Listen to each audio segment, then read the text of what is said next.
The morning sun had barely crested the jagged hills surrounding Camp Pendleton when Captain Elise Warren stepped off the helicopter, the thrum of the rotors vibrating through her boots.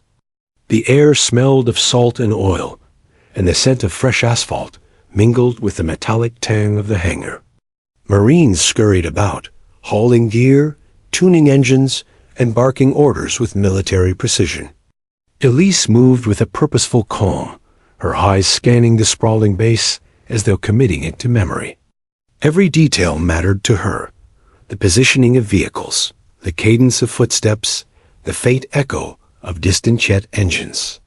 It wasn't paranoia. She had learned the hard way that situational awareness could mean the difference between life and death. Whispers began almost immediately. The new captain had a reputation. Rumors circulated about her previous missions, the ones no one spoke of officially. Her file was classified, marked with warnings in bold letters. Eyes only. Top secret. Yet here she was, walking among other pilots as though she belonged, though her presence carried the aura of someone who had walked through fire and returned unscathed. She wore the standard Marine flight jacket, but there was a subtle difference. The shoulders carried a faint crease where medals had once been pinned, and her boots bore the scuffs of distant deserts and long nights under alien stars. Colonel Mason, a man who had commanded the base for nearly a decade, noticed her immediately. He was tall, with a square jaw and a presence that demanded respect, yet something about her unsettled him. Perhaps it was the precision in her movements, the unspoken authority she exuded without speaking a word. Or perhaps it was the stories he had only half believed, whispered by intelligence officers late at night, tales of a pilot who had flown missions so secret that even the Pentagon denied their existence. Mason had seen many seasoned aviators in his career, but there was a difference between experience and survival against impossible odds. Elise carried both. Her escort led her to the hangar office, a modest room with maps of flight zones tacked to the walls, and rows of medals displayed behind glass. Mason was already waiting, standing by the doorway with his arms crossed.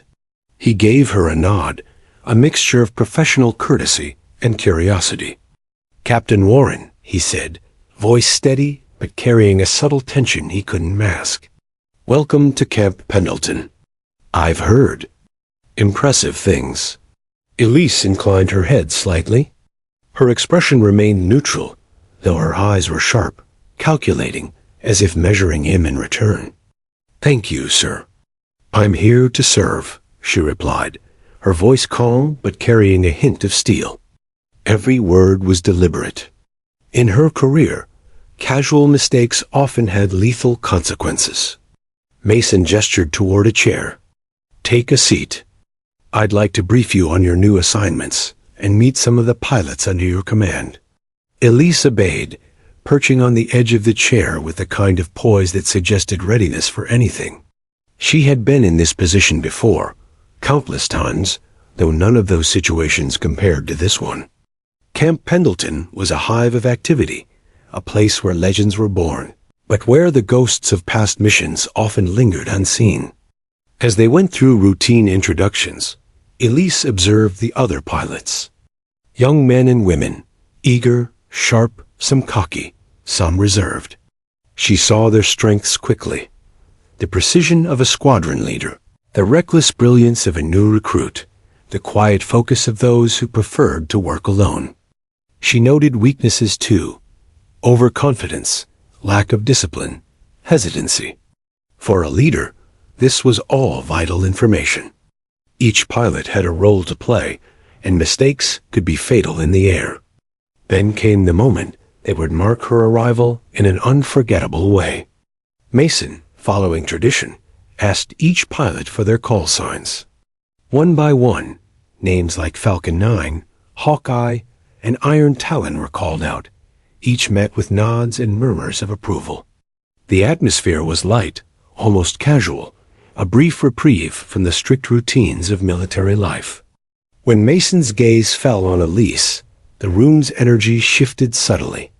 He leaned forward, trying to read her, to gauge how she would respond. "Captain Warren," he asked with a professional smile, "what's your call sign?" Her lips curved slightly, almost imperceptibly. "Phantom 7, she said. The effect was immediate. Silence.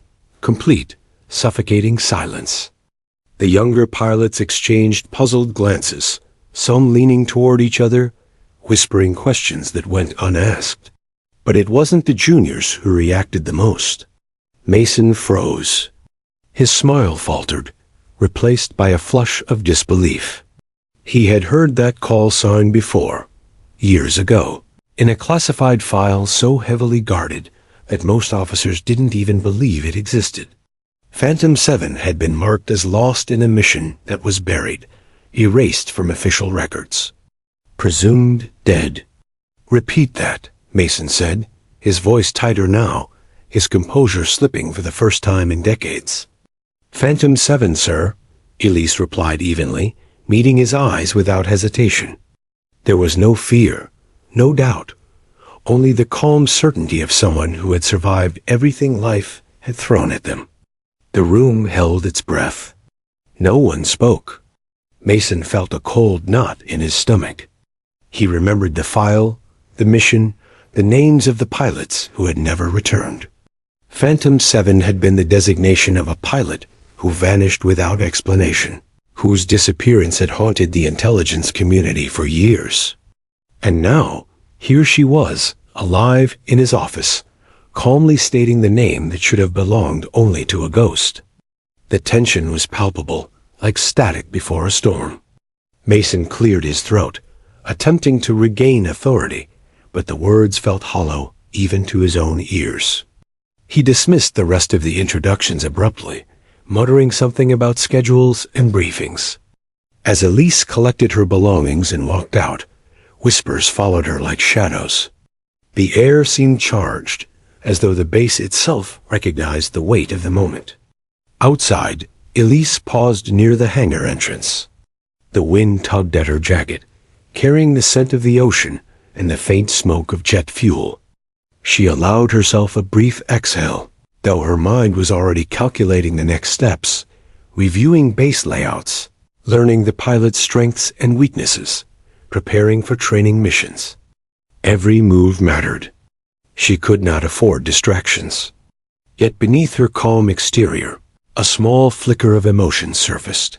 The recognition in Mason's eyes confirmed what she had feared and hoped. Simultaneously, the past had not forgotten her. As the sun climbed higher, illuminating the sprawling runways and aircraft lined in meticulous order, Elise's gaze lingered on the horizon. Each jet represented a mission, a test of skill, a risk of life and death. She had survived impossible missions before, missions that had taken everything from her. But here, under the Californian sky, surrounded by those who had no idea of the history she carried, she felt a different kind of tension. This was no battlefield of deserts or foreign lands. This was a battlefield of secrets, hierarchies, and buried truths. And she, Phantom 7, had returned not just to serve, but to face the ghosts that had never truly left. The first day at Camp Pendleton was just beginning, but it had already set the stage for something far greater. The pilots, the officers, the very base itself, all would soon learn that Phantom 7 was not just a call sign. She was a legend reborn, a ghost who walked among the living, and a story that would not be forgotten. The hangar was quieter than usual after the abrupt end to roll call. The pilots lingered in small clusters, eyes darting toward Elise as she walked past. She carried herself with the same calm precision as before, but beneath that controlled exterior, her senses were alert to every glance, every whisper. A subtle tension hung in the air, unspoken yet undeniable. She had expected curiosity. She had expected questions. What she had not expected was the silence that followed the utterance of her call sign. Phantom 7. Colonel Mason remained behind in the briefing room. Seated at his desk, his fingers tapping erratically against the laminate surface. He leaned back, attempting to regain composure, yet his mind refused to obey. Phantom 7. The name was etched into classified files, mission logs, and nightmares that haunted the intelligence community. That pilot had been officially declared dead. The unit had vanished in the desert 5 years ago, swallowed by a mission so secret that its existence was denied by nearly everyone. And now, that pilot stood alive in his base. Alive. Mason's first instinct was disbelief. Perhaps it was a coincidence. Perhaps someone had chosen a call sign for effect, a nod to some obscure legend. But deep down, his training, his instincts, screamed otherwise. He recalled the file, the briefing tapes, the reports he had read years ago. Phantom 7, status unknown. Presumed KIA. Presumed. The single word clung to him now like a shadow. It had been assumed lost, assumed dead, assumed gone. But assumptions were not facts. And here, in flesh and bone, was a living contradiction. Across the hangar, Elise moved toward the flight line, ignoring the whispers that had followed her since the moment she gave her call sign. Her mind, however, was not on small talk or first impressions. It was on the base, on the pilots she would eventually lead, and on the ever-present question: how long before her past reached them? She had survived the deserts, the betrayals, and the long nights of hiding, but military bases had a memory. Rumors traveled fast, and secrets had a way of surfacing when least expected. Mason eventually stood, his movements stiff and deliberate. He needed clarity, and the best way to achieve it was to confront the anomaly directly. He called his aide, a young officer named Lieutenant Harris, and asked, almost quietly, "Do we have her full file on site?" Harris hesitated, flipping through his tablet. "Sir, only the standard briefing packet. The deeper files are restricted. Clearance level Omega." Mason swallowed. The Omega files were top tier. Very few officers had access. And yet, he had been present when Phantom 7 was declared Mia. He had seen the body, reviewed the reports. This was impossible. Minutes later, Mason approached Elise as she examined a flight map with other pilots. He stopped, folding his arms, and cleared his throat. "Captain Warren," he said, his voice steady, but carrying a subtle tremor he could not conceal. Elise looked up, meeting his gaze with the same unshakable calm that had characterized her arrival.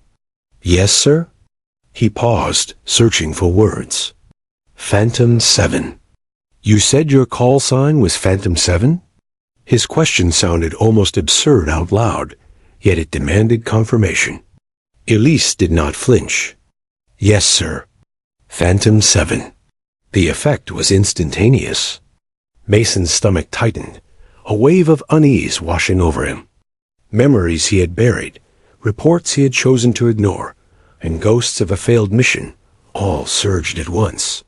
He remembered the desert, the heat, the endless horizon stretching like a void. He remembered reading the last communications, the frantic chatter that abruptly ended in static. Phantom 7 had vanished, presumed dead alongside her squad. And now, against all probability, the pilot was standing in front of him, alive, unscathed, and entirely composed. Around them, the room seemed to constrict. The younger pilots sensed the tension and instinctively stepped back, their voices dropping to murmurs. One muttered, "Did she just?" Another shook their head, lips pressing into a thin line. Nobody dared speak too loudly. Respect, fear, and awe combined into a palpable tension. Elise, however, remained perfectly still, aware of the eyes on her, aware of the ripples her presence caused. She had learned long ago that a calm exterior could unnerve even the most seasoned adversaries. Mason finally found his voice, though it was barely above a whisper. "Captain, your unit. The mission. It was classified. You were presumed dead." How is this possible? His words stumbled, betraying the disbelief he felt. Elise did not answer immediately. Instead, she tilted her head slightly, her eyes reflecting both the weight of memory and the precision of a soldier who had endured impossible odds. "Sir," she began, her voice steady, "sometimes the record is wrong. Sometimes the mission doesn't end when they say it does. I returned. That is all you need to know for now." The statement was simple, almost casual, yet it carried an undeniable gravity. Mason felt a chill run down his spine. He had been trained to assess risk, to control the narrative, to command men and women under any circumstances. And yet here he was, rendered almost speechless by a single call sign. Phantom 7. A ghost he had believed lost forever was alive. Elise turned back to the flight map, signaling to the other pilots to continue their briefing. Mason remained rooted to the spot, trying to suppress the mixture of awe, fear, and curiosity that surged through him. He thought of the Omega-level files he could access, the classified footage, the mission logs, and realized none of it would prepare him for this reality. The woman before him had survived where records said she could not. The rest of the morning passed in a blur of drills and training exercises, yet the air remained charged. Whispers followed Elise as she walked across the tarmac. Every pilot she passed seemed to feel her presence, the weight of history she carried in her very being. Mason observed from a distance, torn between professional obligation and the gnawing curiosity that demanded answers. He could not shake the feeling that every glance, every movement of hers, hinted at stories that were too dangerous, too classified, to ever be spoken aloud. As the day wore on, Mason found himself alone in his office, unable to shake the events of the morning. He opened his drawer and pulled out a file he had not seen in years. Operation Silent Doom. The folder was thick with reports, mission plans, and encrypted logs. The moment he saw the designation Phantom 7, his chest tightened. He remembered the heat of the desert, the final communications, the sudden silence that had signaled the end of the mission, or so he had believed. Now, with the captain standing alive and well just outside his door, everything he had accepted as truth was thrown into question. He leaned back in his chair, running a hand over his face. The weight of past decisions pressed down on him. Years of following orders, of burying inconvenient truths, suddenly felt hollow in the face of reality. Phantom 7 was no longer a ghost, no longer a file in a folder, no longer a cautionary tale whispered in intelligence briefings. She was here, in front of him, demanding acknowledgement without asking for it. Even as the sun began to dip behind the hills, casting long shadows across the base, Mason knew one thing with certainty. Nothing about this day, nothing about Phantom 7 would ever be ordinary. The rules, the records, the hierarchy of command, all had shifted with a single utterance. And he, Colonel Mason, had no choice but to confront it. Outside, Elise stood near the flight line, her eyes scanning the jets lined up like soldiers at attention. She did not see Mason watching her, but she sensed the tension, the recognition, the unspoken understanding that her presence was more than a disruption. She was a ghost returned, a legend in human form, and the story of Phantom 7 had only just begun. The base was alive with movement, but beneath the noise and activity, a quiet tension lingered, a tension that promised that when the secrets of her past came to light, the consequences would ripple far beyond the hangar doors. And Elise, Phantom 7, would be ready. That night, Camp Pendleton was quiet, but the calm was deceptive. The wind swept across the tarmac, tugging at the edges of camouflage nets and carrying the distant hum of a jet engine from late-night training exercises. Colonel Mason sat alone in his office, the low glow of his desk lamp illuminating a stack of manila folders. He could not shake the image of Captain Elise Warren standing in the hangar earlier. her call sign echoing in his mind like a bell tolling in an empty cathedral. Phantom 7. Mason knew instinctively that this was no ordinary pilot. He had seen many veterans, some decorated, some reckless, but Elise carried a presence that demanded acknowledgement. And yet, it was the name itself, Phantom 7, that gnawed at him, stirring memories he had long buried. He reached for the top folder, labeled in fading black ink, Operation Silent Dune Classified. He paused, taking a deep breath. This was a file he had opened only once, during the initial debriefs after the mission. It had been heavy with secrecy, filled with encrypted communications, mission plans, and photographs that were meant to disappear after review. The mission had been a rescue operation in the Middle East, a nighttime insertion into hostile territory, and one that had gone catastrophically wrong. Mason flipped the folder open, the pages crackling softly in the quiet office.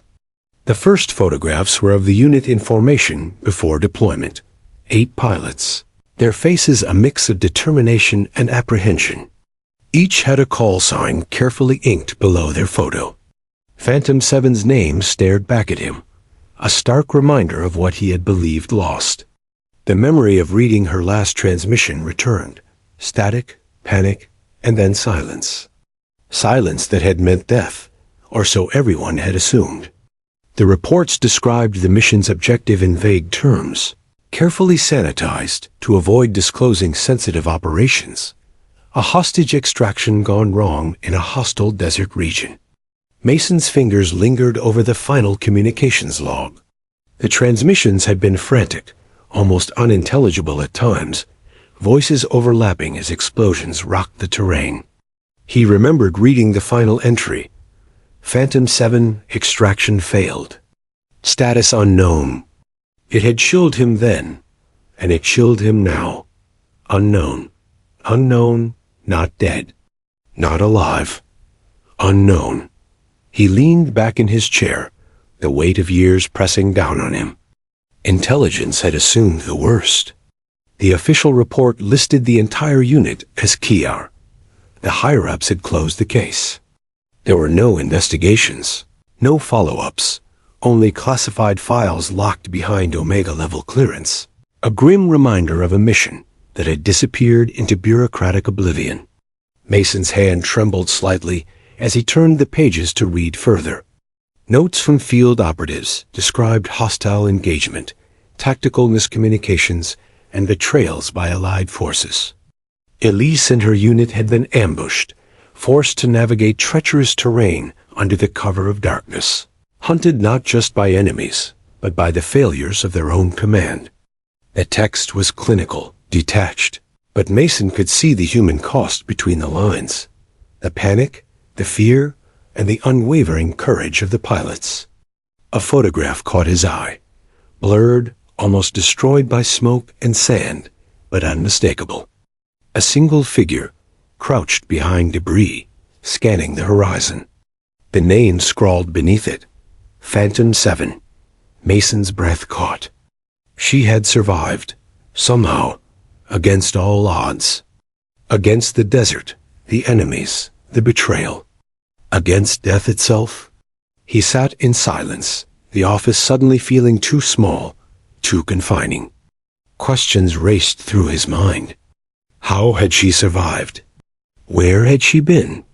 Why had she returned now, after all these years, as if the past had never existed? Mason felt a pang of guilt, recalling his own involvement in signing off on the mission's secrecy.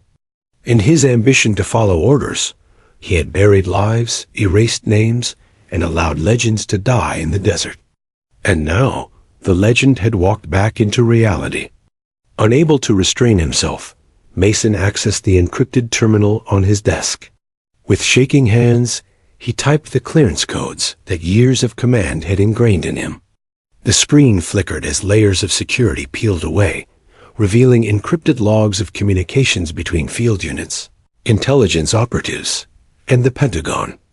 Each document added another piece to the puzzle: the ambush, the failed extraction, the hidden betrayals.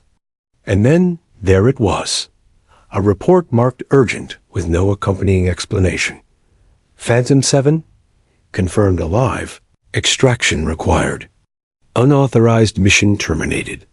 Mason's pulse quickened. The file confirmed what he had suspected, but he could not reconcile it with the official record. All evidence pointed to a cover-up. Elise had not only survived, she had done so in secrecy, maneuvering through a mission that had been declared impossible, outliving not just the desert, but the lies that had followed her home. The realization was staggering. Phantom 7 was not just a name, not just a call sign. She was a survivor, a ghost who had been forced to vanish from the world she had sworn to protect. He sank further into his chair, memories of the operation flooding back. The desert had been merciless, the nights freezing despite the heat of the day. Communications had failed one by one. Explosions had echoed through the canyons, screams had faded into the wind, and Phantom 7 had disappeared into the shadows. Command had assumed failure. The world had assumed death. And she had emerged from it, silent, unseen, unstoppable. Mason rubbed his eyes, a mix of exhaustion, disbelief, and guilt consuming him. How could she have returned without a ripple, without leaving a trace? Her arrival at Camp Pendleton was more than coincidence.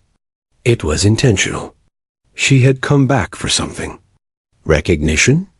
Justice? Revenge? Or perhaps simply to fulfill the duty she had been denied the first time. His mind returned to the present. Outside, the base slept under the cold light of street lamps, oblivious to the storm brewing within one office. He realized that the quiet tension of the hangar earlier, the whispers among the young pilots, the undeniable gravity of her presence, all of it was merely the beginning. The return of Phantom 7 would ripple through Camp Pendleton, testing loyalties, revealing truths, and confronting the ghosts of decisions made in the shadows. Mason closed the folder, but the weight of it remained.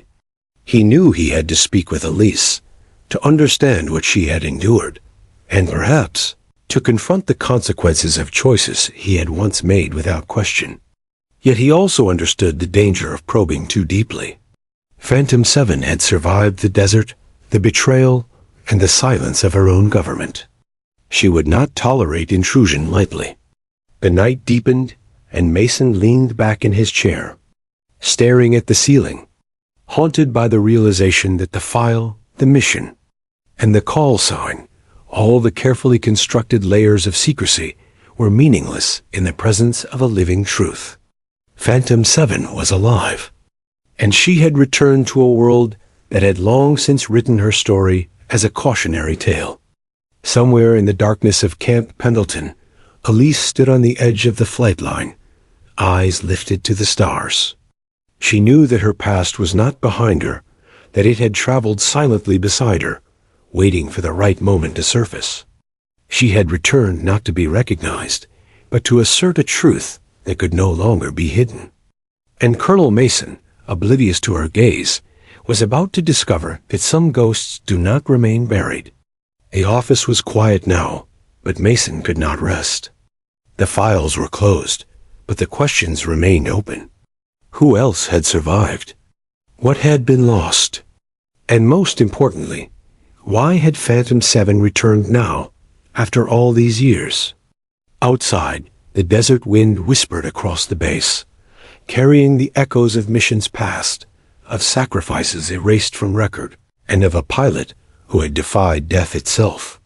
Phantom 7 was back, and the story she carried was only beginning. Elise sat alone in her quarters that evening, the low hum of the base settling around her like a heavy blanket. Her gaze rested on the faded photograph on her desk. 8 young pilots, their eyes bright with ambition and courage, smiles frozen in time. That was her team, Phantom Unit. 8 names etched in memory. 8 lives intertwined by training, trust, and shared danger. Now 7 were officially dead, erased from all records. She traced her finger over the photo, stopping at her own image. Phantom 7, alive, a ghost among ghosts. Her mind drifted back to the desert, the endless expanse of sand and sun, the heat rising in waves, suffocating and unrelenting. Operation Silent Dune had been a high-stakes rescue mission in the heart of a hostile region, a mission so secret that even most officers were denied access. Intelligence had promised support, extraction points, reinforcements. But promises in war were fragile, often brittle, and easily broken. Elise remembered the first hours vividly. The pre-dawn insertion, the hush of helicopters slicing through the night sky, and the adrenaline coursing through her veins as the unit descended into enemy territory. Their objective was precise: infiltrate, secure the hostages, and exfiltrate with minimal exposure. But almost immediately, something went wrong.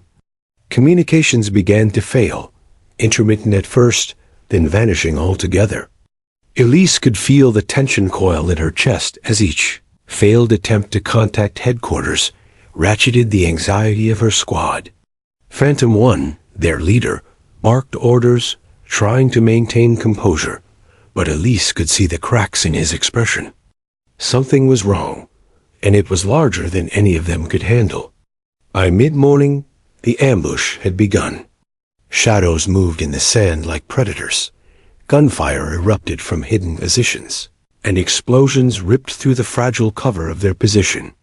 Panic threatened to unravel discipline, but training took over.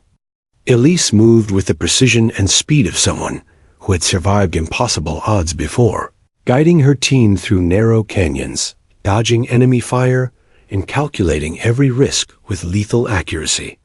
Every second was a test of instinct versus calculation, a balance she had mastered over years of covert missions. But betrayal struck from within. Intelligence reports had been falsified. Extraction points were abandoned. Reinforcements never arrived. Phantom Unit was left isolated, a small group of highly trained soldiers against overwhelming odds. Elise watched as one by one her teammates fell, each death searing into her memory. She could not save them all.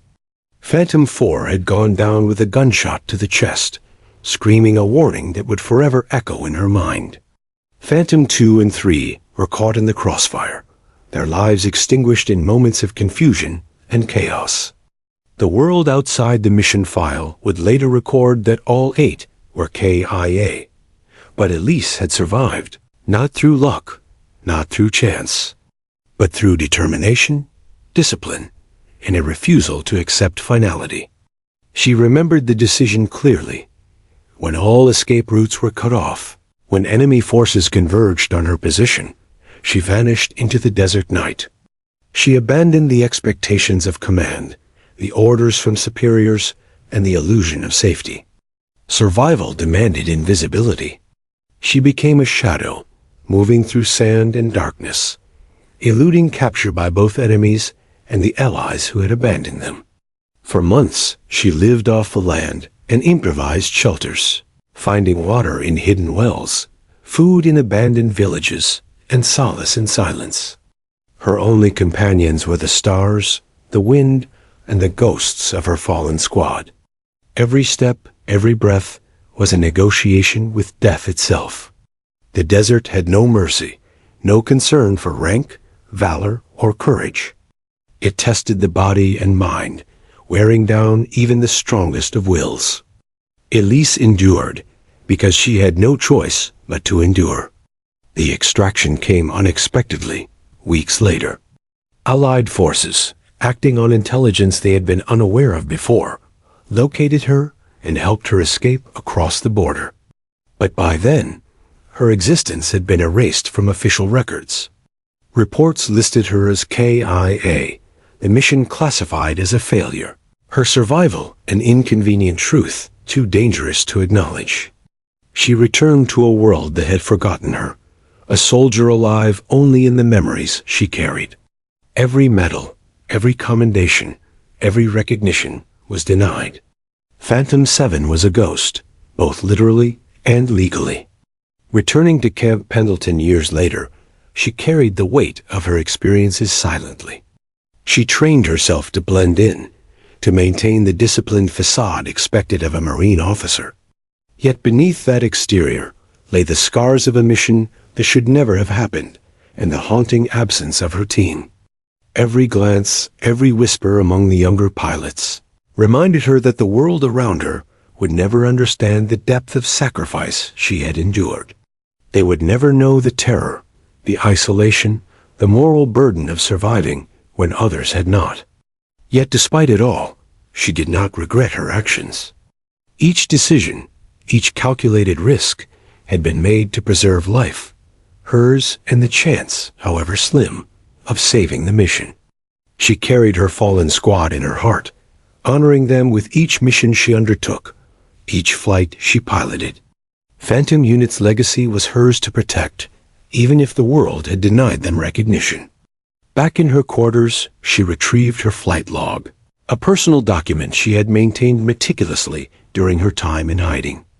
Every detail of Operation Silent Dune, every maneuver, every encounter, every loss, was recorded in precise notation.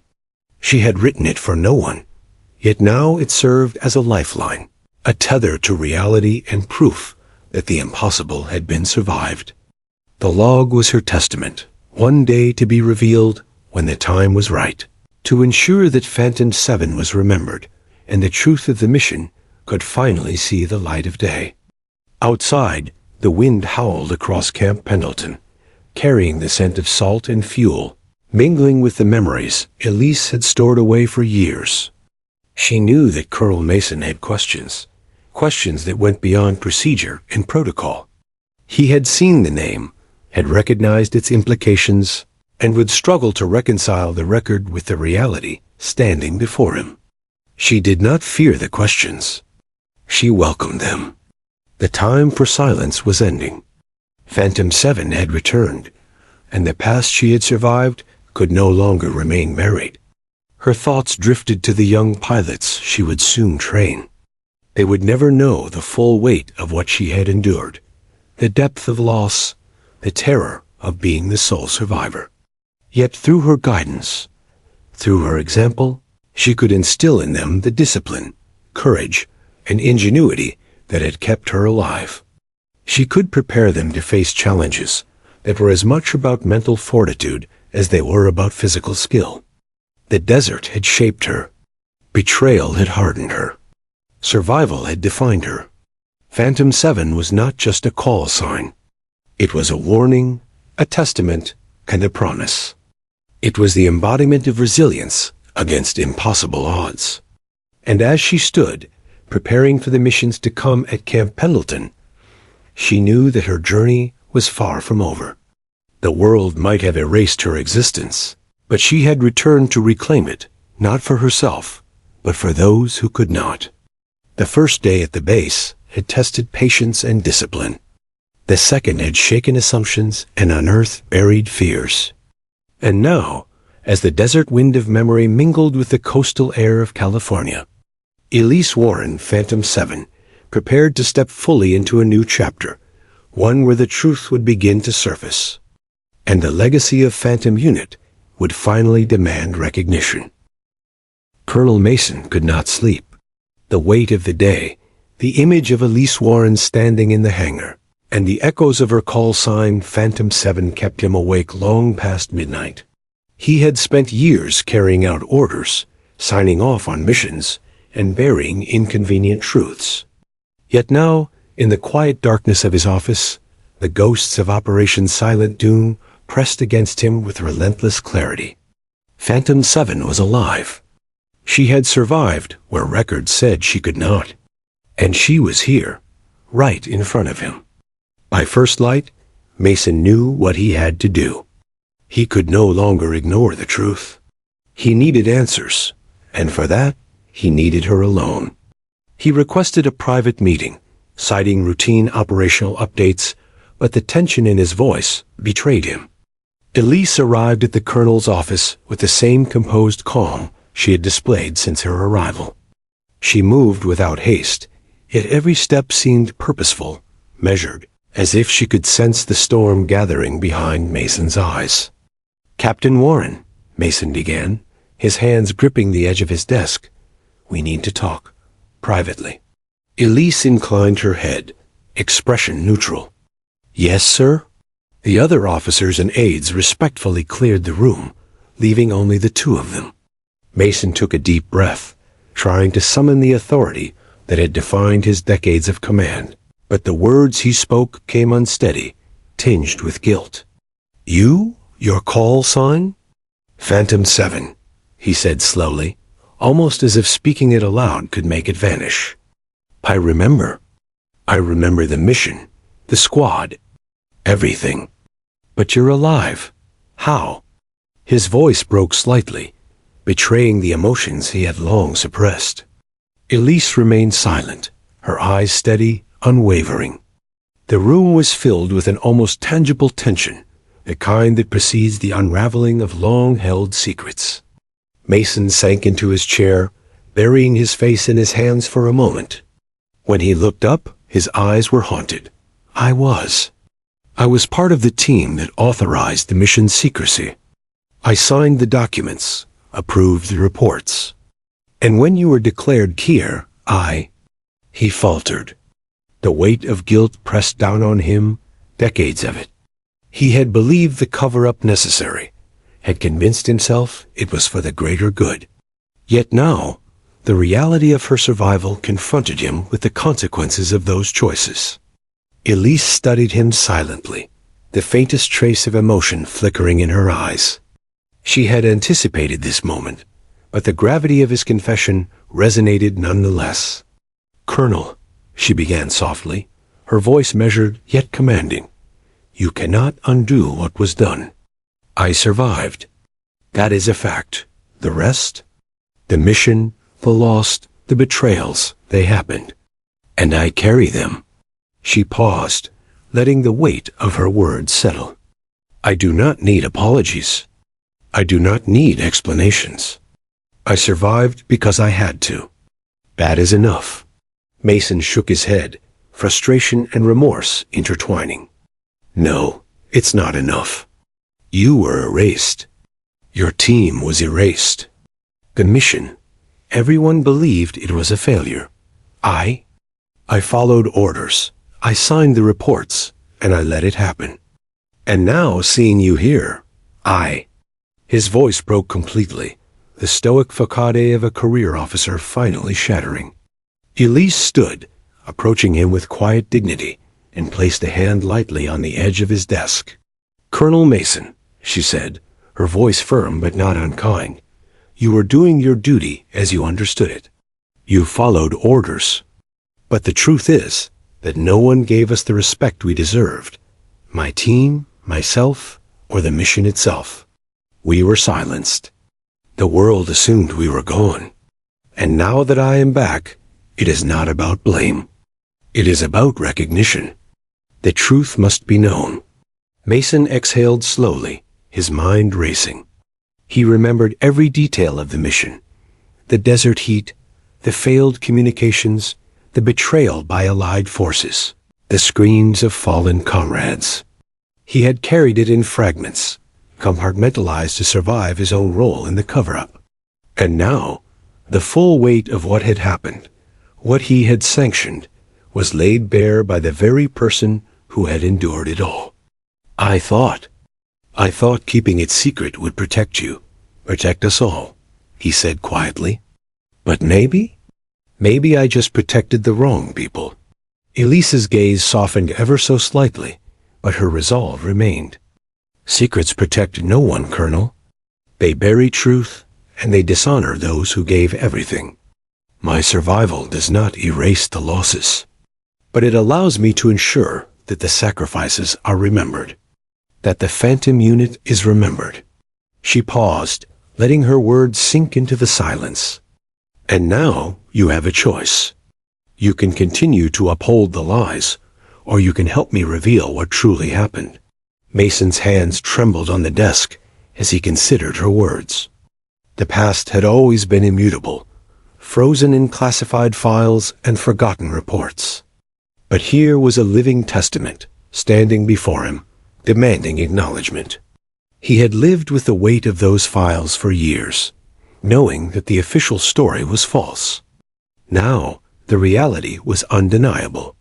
Phantom 7 was alive. The mission had not ended in total failure. And the world deserved to know. I don't know if I have the authority, Mason admitted, his voice barely above a whisper. Even if I wanted to help, the chain of command. The cover-up. It's complicated. Elise nodded, her expression calm but unyielding. I don't expect it to be easy. But authority is irrelevant in the face of truth. The facts are what matter. Your role, my role, the mission, all of it must be acknowledged, no matter the consequences. Mason leaned back in his chair, the weight of decades pressing on him. But beneath it, a sense of clarity began to emerge. For the first time in years, he saw a path forward, not dictated by orders or fear, but by justice and acknowledgement. He realized that her presence here, at Camp Pendleton, was a catalyst, a chance to right the wrongs that had been buried for far too long. You survived, he said, almost in awe. And now you're here to ensure the rest of them are remembered. Yes, Elise replied simply. That is all I ask. Her words were quiet but resolute, carrying the weight of grief, endurance, and unyielding determination. She had survived death, betrayal, and erasure. Now she demanded only what was right, recognition of the truth. Mason nodded slowly, the tension in his shoulders easing, though the burden of past choices remained. Then we will do it, he said, voice steadier now. We will ensure the mission and your team are remembered. I will stand with you as best as I can. For the first time in years, Mason felt a strange mixture of relief and apprehension. The secret he had protected for so long was no longer his to hold. The living Phantom 7 would decide the course, and he would follow. Outside the office, the base continued its rhythm, unaware that history was quietly shifting within the walls. The wind carried the scent of salt and fuel, blending with the promise of truth finally being acknowledged. Elise returned to her desk, lifting the faded photograph of Phantom Unit once more.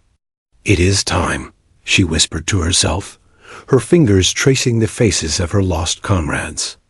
Mason watched from across the room, silently acknowledging the enormity of the moment. Phantom 7 was no longer a ghost. She had returned to claim the story that had been stolen from her, and now, together, they would face the consequences of the truth, a truth that would reverberate far beyond Camp Pendleton. The first confrontation was over, but the journey had only begun. Secrets buried for years were about to surface. Lives erased from records would finally be recognized. And at the center of it all stood Phantom 7, unwavering, a living testament to courage, survival, and the relentless pursuit of truth. The next morning, Camp Pendleton hummed with activity as if nothing had changed. Jets roared down the runways. Marines shouted over the din of engines, and the scent of fuel mixed with the salt-laden air. Yet beneath the routine, a subtle tension had settled over the base, one that was invisible to the untrained eye, but palpable to those who knew the weight of history. Phantom 7 had arrived, and her presence reverberated through every hallway, every hangar, every flight line. Whispers followed her like a shadow. Young pilots, barely old enough to have heard of Operation Silent Dune, exchanged nervous glances when she passed. The more experienced officers, some of whom had served under Mason for decades, understood the implications of her call sign. Phantom 7 was no ordinary aviator. She was a ghost of a mission so secret that even the Pentagon had buried it. And now, she walked among them alive. Elise remained composed, though her senses were sharpened to perfection. She could feel the unease ripple through the ranks. Eyes lingered on her uniform, on the subtle wear of her boots, on the faint lines etched into her face from years of survival and silence. Some of the younger pilots whispered her name with awe, calling her the ghost captain, while others kept their distance, unsure whether she was legend or omen. She did not seek attention, but she did not avoid it. She had returned not to blend in, but to remind them that the past, no matter how deeply buried, could never truly be erased. Colonel Mason watched from his office window, the rising sun casting long shadows across the base. He could see the effect she had on everyone, yet he also knew the danger. Rumors, once ignited, could spread like wildfire. Intelligence officers had already begun questioning her background, her records, and the circumstances of her return. He had received a call from Washington late the previous night, a curt, emotionless voice demanding that he cease all inquiries regarding Phantom 7. The message had been chilling, precise, and final. And yet Mason could not obey. Not fully. Not while she was here. Elise began her first day of training with the pilots, taking to the skies in a sleek FA-18 Hornet. She demonstrated maneuvers that seemed almost supernatural in precision. Tight loops, split-second adjustments, controlled aggression that left even seasoned pilots in awe. Each movement carried a subtle message, skill forged in extreme conditions, honed by survival. The pilots could follow her orders, but her experience had no parallel. For many, watching her was like witnessing a phantom in motion. The call sign had never felt so accurate. On the ground, whispers intensified. "Did you see her in the air?" One pilot murmured, "She moves like she's untouchable." Another shook his head, muttering under his breath, "Phantom 7. They say she survived the impossible. And now she's here." Elise ignored it all, her focus entirely on the task at hand, evaluating strengths, correcting mistakes, and preparing the squadron for missions where lives depended on split-second decisions. Mason, meanwhile, found himself entangled in a web of bureaucracy and conscience. Intelligence officers, wary of the implications of her return, began to question the base's chain of command. Reports were filed, coded memos passed along, and classified briefings convened. Some officers saw her as a liability, a living link to a mission that had been deliberately erased. Others saw opportunity, a chance to finally extract information that had remained sealed for years. Mason felt the weight of both perspectives, knowing that any wrong move could jeopardize Elise and reignite the controversies surrounding Phantom Unit. By midday, Mason summoned Elise to his office. She entered with the same quiet authority she had carried since her arrival. He gestured to the chair across from his desk, though he did not sit. "Captain, the whispers have started," he said, voice low. "Some officers are questioning your background, your missions, your very presence here. Washington sent instructions to limit discussion. But I cannot. Not after what I've seen, not after what I know." Elise listened carefully, her expression calm. "I expected that," she replied softly. "Some will fear what they do not understand. Others will resent it. But fear and resentment do not change reality. I survived. That is undeniable. The rest is simply bureaucracy trying to maintain control over truths it cannot face." Mason nodded, tension easing slightly, but his thoughts remained conflicted. He had spent years managing perception, controlling narratives, and protecting secrets. Now, he realized, the only way forward was to embrace the truth, however inconvenient. "Then we proceed cautiously," he said. "We allow you to operate openly, but we manage the fallout. The last thing I want is unnecessary attention before you're ready." Elise inclined her head. "I understand, sir. But the time for secrecy is ending. The mission, my team, the operation, all of it must eventually be acknowledged. The base, the pilots, the military. They deserve to know the truth. And I intend to ensure that they do." Her tone was firm, unwavering. Mason realized that she was not merely a soldier returning to duty. She was a catalyst, a force that would challenge the very structures that had erased her. The following hours were a delicate dance. Elise continued training, but now with a subtle focus on leadership, mentoring young pilots, correcting their mistakes, and demonstrating decision-making under extreme pressure. The younger aviators were captivated, hanging on her every command, while the seasoned pilots watched with a mix of admiration and unease. Her every action reinforced the legend that already preceded her. Phantom 7 had returned, not as a relic of a lost mission, but as a living embodiment of skill, resilience, and unyielding truth. Mason moved through the hangar, observing the interactions. He noted the tension in the air, the unspoken acknowledgement that Elise's presence had shifted the balance. Some officers, careful to remain neutral, observed quietly, while others whispered their concerns to subordinates. Washington's edict to contain discussion was already failing. The story of Phantom 7 was spreading organically, carried on glances, nods, and hushed conversations. Late that afternoon, Mason received a confidential call from an intelligence officer. "Colonel," the voice was clipped, formal, "we are aware of her presence.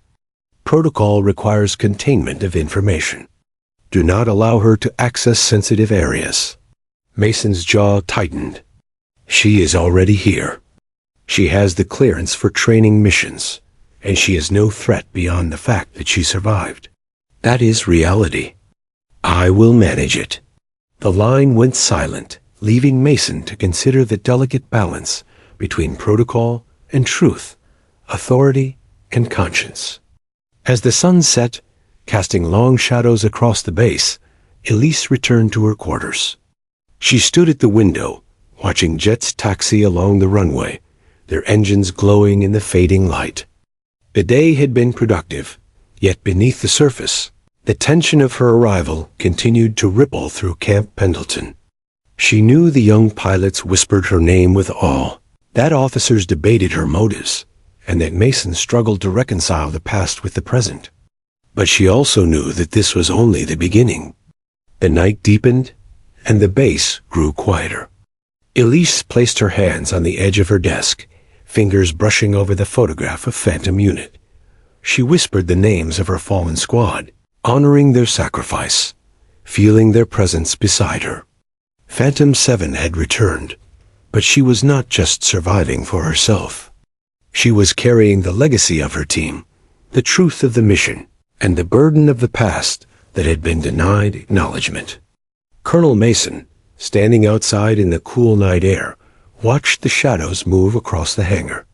He understood now that the arrival of Phantom 7 had set events in motion that could not be stopped. The secrets of the past, long buried under bureaucracy and silence, were beginning to resurface. And at the center of it all stood Elise Warren, a living testament to survival, courage, and the relentless pursuit of truth. The echoes of the past had reached the present, and Camp Pendleton would never be the same. Phantom 7 had returned, and with her, a reckoning was quietly beginning. The following morning, Camp Pendleton was alive with motion. Jets streaked across the sky in synchronized precision. Marines shouted orders, and the smell of jet fuel and ozone hung heavy in the air. Yet beneath the surface of routine drills and exercises, a quiet storm was gathering, one that would not be confined to the hangars, the runways, or even the base itself. Phantom 7 had returned, and the truths she carried could not remain hidden. Elise Warren entered the operations building, carrying a small leather-bound journal, worn at the edges and marked with countless notes in precise handwriting. This was her personal logbook, a chronicle of Operation Silent Dune, meticulously maintained during her months of survival and hidden exile. Every mission, every maneuver, every encounter, every loss was recorded with unflinching honesty. To her, it was a lifeline. To the world, it would soon be undeniable proof that the mission, long buried under classified secrecy, had been real, and that Phantom 7 had not only survived, but had endured beyond comprehension. Colonel Mason met her in the operations office. His expression was a mixture of anticipation, concern, and apprehension. He had spent sleepless nights reviewing the classified files, re-examining the mission's failure, and understanding the magnitude of what her survival implied. Now, as she approached, he could sense that the logbook she carried would ignite consequences far beyond their immediate control. "Elise," Mason said carefully, his voice low, "you realize what this could mean. Washington has already attempted to contain knowledge of your survival.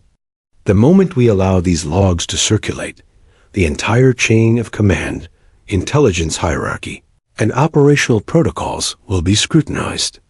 There will be fallout, possibly careers ruined, investigations launched. Are you ready for that?" Elise met his gaze with unwavering composure. "Colonel, the time for secrecy is over. I have lived with this mission, these losses, and these lies for years. The logbook is not about revenge, nor is it about blame. It is about truth. Phantom Unit existed, the mission was real, and those who were lost deserve acknowledgement. I am ready for whatever consequences follow." Mason nodded slowly, realizing that the gravity of her words matched the weight of history itself. Together, they sat at a large table, the logbook open between them. Elise flipped to the first page, revealing a meticulously dated account of pre-deployment procedures, intelligence briefings, and squadron preparations.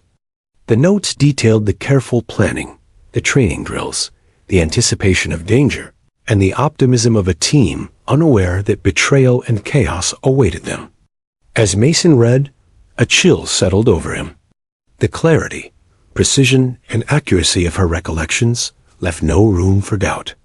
Every detail matched the classified reports he had buried years ago, yet with a human element he had never seen in the cold bureaucracy of military documents.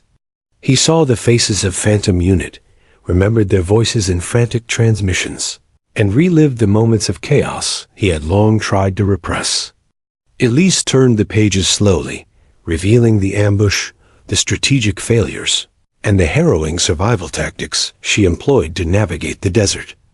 Mason noted her descriptions of the hostile terrain, the exhaustion, the improvised shelters, and the extreme measures she had taken to evade capture. She had survived alone, relying on her skill, endurance, and the knowledge that she carried the legacy of her fallen team. Every word was a testament, every notation a witness to events that had been erased from official memory. "Colonel," she said quietly, "I survived because I had to. But the rest, they were not forgotten by me. Phantom 1, 2, 3, 4, 5, 6, 8, their sacrifice must be acknowledged. They were more than entries in a classified file. They were people, and the world should know that they were real, that they fought, that they died, and that I, Phantom 7, am here to ensure they are remembered." Mason swallowed hard, the emotion pressing against his chest. The logbook was undeniable evidence, a living document that connected the past with the present. The implications were immense. Releasing this information could destabilize relationships, trigger investigations, and reveal failures at the highest levels of command. And yet, to deny it would be to deny the truth, something Mason had long told himself he could live with. For hours, they went through the logbook together, noting discrepancies in official records, highlighting the acts of courage, and identifying the betrayals that had doomed Phantom Unit. Mason found himself revisiting his own decisions, questioning whether his adherence to orders had inadvertently contributed to the losses. Elise observed him with quiet understanding, aware that he was not an enemy but a partner in uncovering the truth. By late afternoon, word of the logbook had begun to circulate, quietly at first. A junior intelligence officer, assigned to routine review, stumbled across the detailed entries and recognized their significance. Rumors began to ripple through the base. Whispers reached the ears of higher command, and soon, Mason found himself fielding urgent calls from Washington, demanding clarification, explanations, and assurances that the logbook would not be distributed. Elise remained calm. "Colonel, they cannot stop what is already known. Once the truth exists, it cannot be erased. Our duty is to ensure it is presented accurately, comprehensively, and with respect to those who gave everything." Mason nodded, feeling the weight of her resolve. She was not just a survivor. She was a force capable of compelling even the most entrenched bureaucracy to acknowledge reality. The pilots, sensing the tension, began to react. Younger aviators watched Elise with renewed reverence, inspired not just by her skill, but by the gravity of her legacy. They understood, even in fragments, that she carried a history erased from records, but alive in memory. Veterans exchanged cautious glances, some impressed, some wary, aware that the repercussions of her return would not be confined to the hangars. The base itself had become a nexus of history and revelation, and Phantom 7 was at its center. Mason and Elise continued their work late into the evening. The logbook detailed every aspect of the mission: covert insertion points, enemy engagement, betrayals by allied forces, the exact moment the unit became isolated, and Elise's harrowing escape. Each entry was a testament, a declaration of truth, and a challenge to the false narrative that had dominated official records for years. Finally, as the moon rose over the base, Mason closed the logbook, feeling the enormity of what they had begun to accomplish. "Elise," he said softly, "you've done more than survive. You've taken the first step in restoring the honor of your team. And now, we face the consequences together." Elise met his gaze, her eyes reflecting both determination and sorrow. "The consequences are inevitable, Colonel, but they are worth it. The truth must be known. The world must remember Phantom Unit, and they must remember Phantom 7. Outside, the night was quiet, but the echoes of the past had begun to reverberate through Camp Pendleton. The logbook was no longer a private testament. It had become a catalyst, a spark that would ignite recognition, accountability, and revelation. Phantom 7 was alive. The mission had not been erased, and the ghosts of the past were finally being given a voice. As Mason left the operations office, he glanced at Elise one last time. He knew that the coming days would test every decision he had made, every protocol he had followed, and every value he held. But he also knew that alongside Phantom 7, he would bear witness to history finally being set right. And for the first time in years, he felt a cautious hope. That truth, even long buried, could emerge and honor those who had been lost. Phantom 7 had returned. The logbook was proof. And Camp Pendleton would never be the same again. The sun rose slowly over Camp Pendleton, casting long golden rays across the tarmac. The base, usually filled with the sounds of drills, jets, and Marines' voices, now carried a different tension, a sense of anticipation, unspoken but unmistakable. Today was unlike any other day in recent memory. The logbook, Elise's chronicle of Operation Silent Dune, had made its way into the hands of the higher command. Quietly, carefully, the record of the mission and the proof of Phantom 7's survival had been verified. The wheels of acknowledgement had begun to turn. Colonel Mason walked briskly through the hangar, observing the subtle changes in the pilot's behavior. Young aviators whispered excitedly, their eyes occasionally flicking toward Elise as she moved through the squadron. Veterans nodded in respect, some cautious, others reverent. The story of Phantom 7 was no longer a secret. It was legend reborn in living form. Mason felt the weight of the past and the responsibility of the present pressing against him. He knew that the coming hours would set the stage for recognition, reconciliation, and a reckoning that many had long avoided. Elise, dressed in her flight uniform, stood at the edge of the flight line, the logbook secured in her quarters, but ever present in her mind. The events of the past years, the silence, The survival and the sacrifices of her fallen team had brought her to this moment. Today was not about revenge nor personal glory. It was about acknowledgement, about honoring Phantom Unit, and the truth of a mission that had been deliberately buried.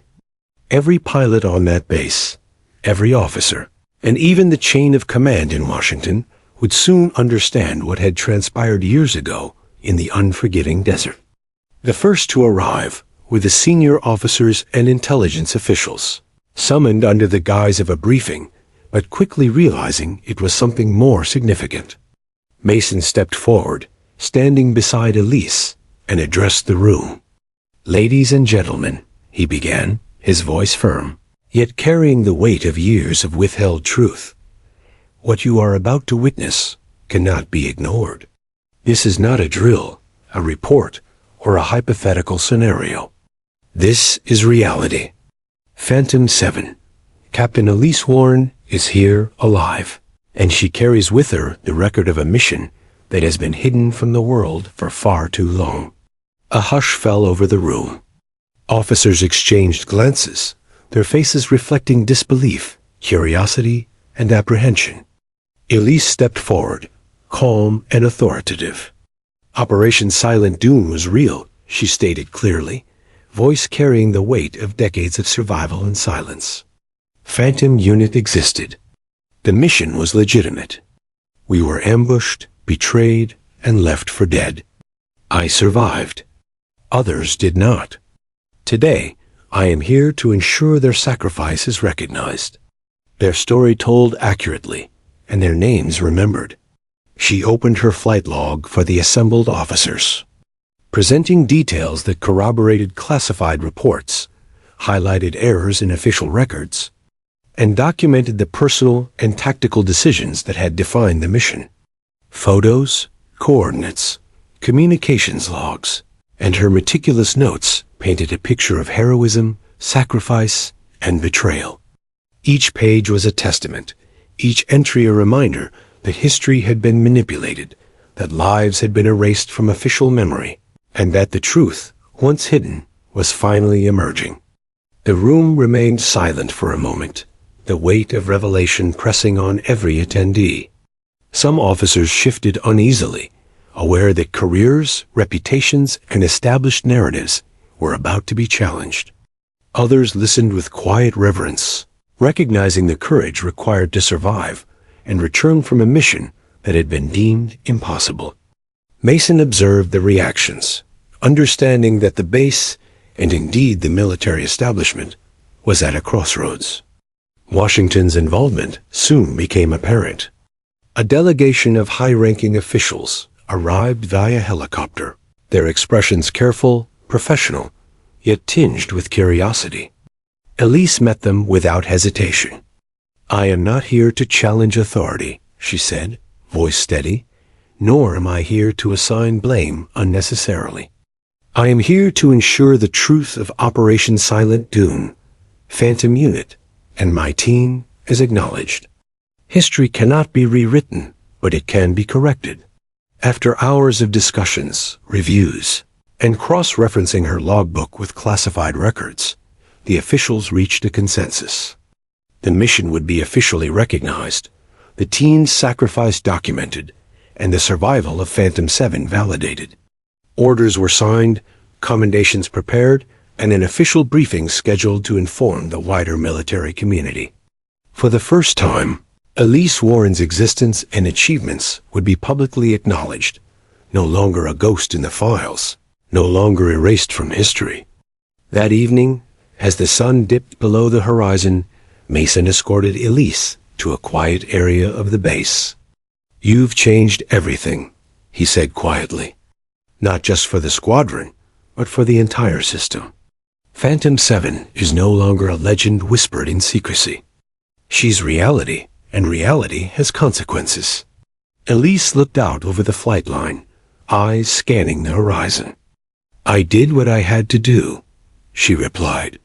"And now others will see the truth. That is the only justice my team and I could hope for." In the weeks that followed, the story of Phantom 7 spread throughout the military. Young pilots were inspired. Officers recalibrated their understanding of the mission, and the intelligence community faced scrutiny for the decisions that had led to the cover-up. Elise continued to train, mentor, and lead, her reputation now official, her authority unquestioned. Yet she remained humble, always honoring the fallen, always aware that the legacy she carried was not solely her own but belonged to Phantom Unit. Awards and commendations followed.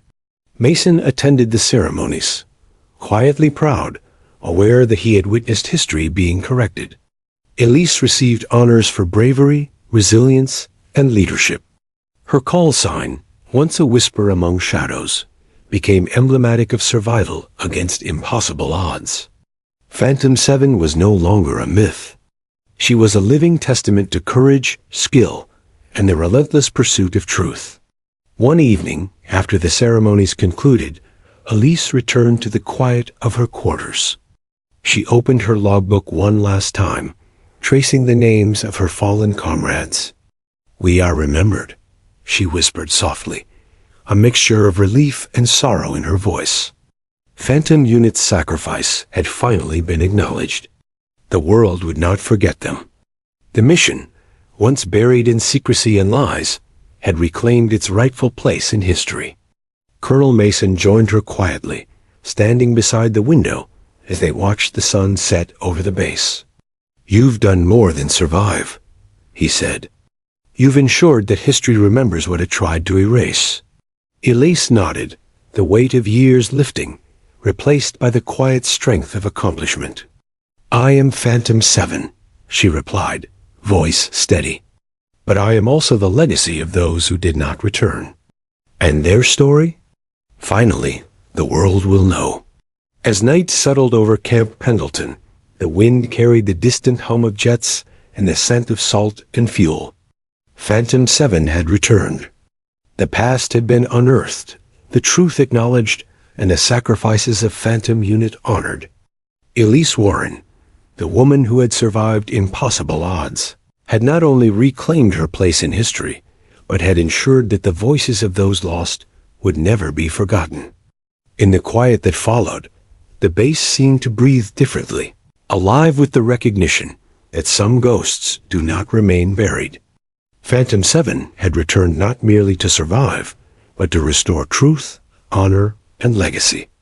And as the stars shone over Camp Pendleton, her presence remained a reminder that courage, resilience, and integrity could outlast secrecy, betrayal, and time itself. Phantom 7 was no longer a ghost. She was legend, hero, and living testament, a beacon for all who would follow.